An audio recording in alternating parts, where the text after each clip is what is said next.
राजस्थानी पंचकूटा सब्जी बनाने वाला परिवार। दोपहर का समय था। ममता अपने घर में थी कि तभी किसी ने उनका दरवाजा खटखटाया। उसने दरवाजा खोला तो सामने उसकी भतीजी खड़ी थी। उसे देखकर वो बड़ी खुश हुई।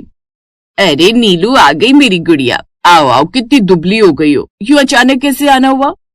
बस वो आपकी याद आ रही थी इसलिए चली आई। हाँ हाँ, बड़ी याद आई कि बच्ची, जरूर कोई काम होगा इस तरफ तभी आना हुआ तेरा। हाँ बुआ, वो क्या है ना, कल मेरे कॉलेज में फेयरवेल पार्टी है तो मुझे शिखा दीदी की वो साड़ी चाहिए थी जो उन्होंने अपने फेयरवेल पर पहनी थी। ओ वही तो मैं कहूँ, तू यूं अचानक से यहाँ कैसे आ गई? अच्छा तू बैठ, पहले मैं तेरे लिए जूस बना कर ले आती हूँ। स्वाति हॉल में बैठती है और ममता उसके लिए जूस बनाने चली जाती है। लेकिन कुछ देर बाद उसे रसोई से बड़ी ही अच्छी खुशबू आती है। खुशबू तो बड़ी अच्छी आ रही है। अब वो भी खुशबू सूंघते हुए रसोई में चली जाती है। बुआ जी, क्या स्पेशल बन रहा है? बड़ी अच्छी खुशबू आ रही है। अरे वो खुशबू तो उसमें से आ रही है। तभी स्वाति ने देखा कि मेज पर एक कटोरी में कोई सूखी सी सब्जी रखी है। बुआ, ये कौन सी सब्जी है? कुछ अलग लग रही है, पहले तो कभी ऐसी सब्जी नहीं देखी। अरे ये पंचकुटा सब्जी है बेटा, हमारे पड़ोसी ने दी है। जब भी वो बनाते हैं तो हमें जरूर दे जाती हैं। तुम्हारी फूफा जी को बहुत पसंद है। क्या? पंचकुटा राजस्थान की मशहूर सब्जी है, बड़ी स्वादिष्ट होती है, तुम खाओगी? नहीं बुआ, अभी रहने दीजिए, मुझे थोड़ी जल्दी है, फिर कभी खा लूंगी। आप जल्दी से मुझे वो साड़ी दे दीजिए, मुझे और भी शॉपिंग के लिए जाना है। अच्छा ले, पहले तू ये जूस पी ले, तब तक मैं साड़ी ले आती हूँ। अब वो अलमारी से जाकर साड़ी ले आती है। ये ले, और सुन, इस वीकेंड आ जाना। शिखा, मयंक और तेरे फूफा जी भी तुझे याद कर रहे थे, उनके ऑफिस की भी वीकेंड छुट्टी रहती है। ठीक है, तो मैं नेक्स्ट वीकेंड मम्मी को बोलकर आऊंगी यहीं रहने। अब स्वाति जल्दी में वहां से चली गई और फिर बाकी शॉपिंग करने के बाद वो अपने घर चली गई। दरअसल दिल्ली शहर में रहने वाली स्वाति का घर लक्ष्मी नगर में था और उसकी बुआ पंजाबी बाग में रहती थी, जिसके 2 बड़े बच्चे शिखा और मयंक थे। स्वाति भी दिल्ली यूनिवर्सिटी के कॉलेज से पढ़ाई कर रही थी। कुछ दिन बाद स्वाति दोबारा बुआ के घर आई। इस बार रहने के इरादे से वो अपनी बुआ के घर आई। स्वाति, मैं तुझे कब से याद कर रही थी। आज रात हम लोग सोएंगे नहीं, बल्कि साथ में बैठकर मूवी देखेंगे। ओह वाह, लेकिन कॉमेडियन मूवी। हाँ चल बच्ची है क्या, हॉरर मूवी देखेंगे। हाँ, और साथ में मैं पिज्जा और कोल्ड ड्रिंक भी ले आऊंगी। अब वो सब साथ में बैठकर देर रात तक मूवी देखते हैं, फिर सभी सो जाते हैं। अगले दिन सैटरडे था और वो सभी देर से सोकर उठते हैं, जिसके बाद वो ऑमलेट ब्रेड का नाश्ता करते हैं, फिर देर तक बैठकर बातें करते हैं। दिन के समय ममता सबके लिए कढ़ी पकौड़ा और चावल बनाती है। वाह बुआ, ये हुई ना बात। अगर पंजाबी परिवार में हफ्ते में 1-2 बार कढ़ी ना बन जाए तो फिर वो पंजाबी फैमिली कैसी। खाना खाकर वो सब मॉल घूमने चले जाते हैं। फिर शाम को जब वो घर आते हैं तो सामने वाले घर से बड़ी अच्छी खुशबू आ रही थी। ये वही खुशबू थी जो उस रोज भी आ रही थी। स्वाति एक पल के लिए रुक जाती है, लेकिन फिर आगे बढ़ती है। ममता अब घूमकर काफी थक गई थी। बुआ, आप आराम कर लीजिए, हम जाकर खाना बना लेते हैं। चलिए शिखा दीदी। हाँ माँ, तुम आराम करो, आज का डिनर हम बना लेंगे। तभी दरवाजे पर घंटी बजी। स्वाति ने दरवाजा खोल दिया। ये लीजिए, आज फिर से पंचकुटा बनाया था तो मम्मी ने भिजवाया है। उस कटोरी से तेज और मनमोहक खुशबू आ रही थी। वाह, खुशबू तो बहुत अच्छी है, ये तो वही वाली खुशबू है।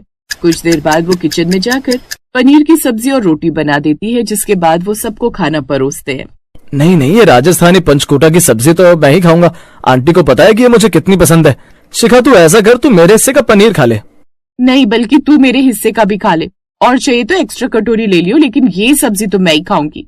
अच्छा, और मैंने क्या गुनाह किया है? क्या मैं ये सब्जी नहीं खा सकती? लाओ इधर दो, मैं भी खाऊंगी। उन सबको उस सब्जी के लिए लड़ता देख स्वाति ने मन ही मन सोचा, ओफो, ये लोग तो कैसे लड़ रहे हैं इस सब्जी के लिए, जैसे किसी ताज पैलेस होटल की सब्जी बनाई हो। स्वाति बेटी, तू खाएगी क्या? नहीं, मेरे लिए तो ये पनीर ही काफी, आप लोग ही खाइए। स्वाति देखती है कि वो सब बड़े ही शौक से वो सब्जी खाते हैं। फिर अगले दिन, बुआ जी, आप कैसे किसी राजस्थानी का खाना खा लेती हैं? मतलब अलग संस्कृति का है ना राजस्थानी सब्जी। ये सुनकर ममता ने उसकी ओर देखा और कहा, बेटा खाना तो खाना होता है, उसमें संस्कृति की दीवार क्यों? फिर तभी वो पड़ोसन यानी कि प्रमिला छाबरा उनके घर आई, जो कि पंजाबी में बात कर रही थी। ओ भाभी जी, तुसी ठीक हो? कल तक तुम्हारी तबीयत ठीक नहीं सी, अपना यश बता रहा सी। हाँ पहले से ठीक है, तुम्हारे हाथों की राजस्थानी पंचकुटी सब्जी खाई थी ना, उसे खाकर भला मैं कैसे ठीक नहीं होती। इसका मतलब यही वो आंटी हैं जो पंचकुटा सब्जी बनाती हैं? हाँ बेटी यही है वो।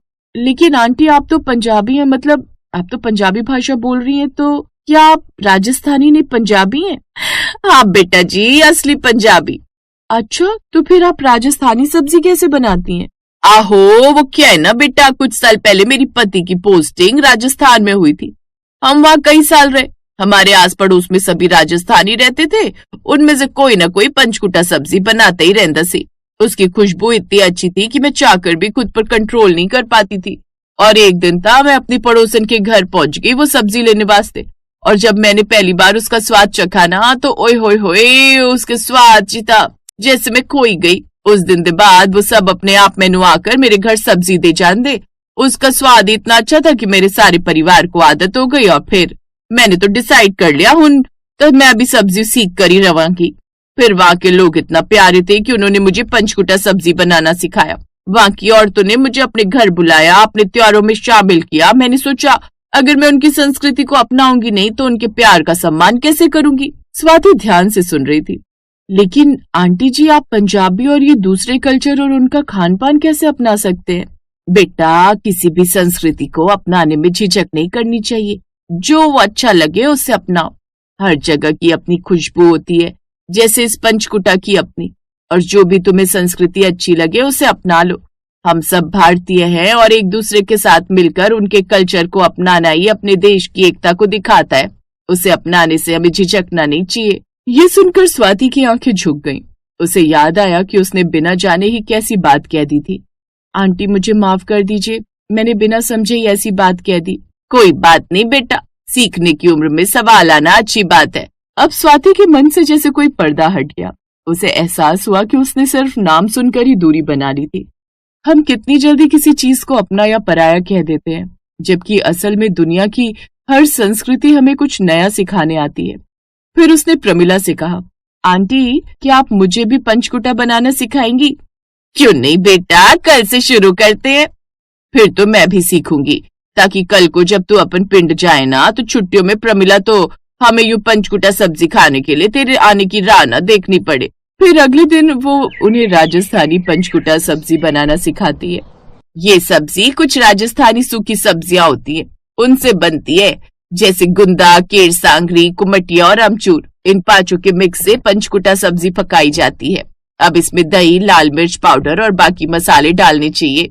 इस तरह वो उन्हें सब्जी बनाना सिखा देती है। कुछ ही देर में उनकी रसोई में उस सब्जी की खुशबू फैल जाती है, और अब दोनों बुआ भतीजी भी ये सब्जी बनाना सीख जाती हैं।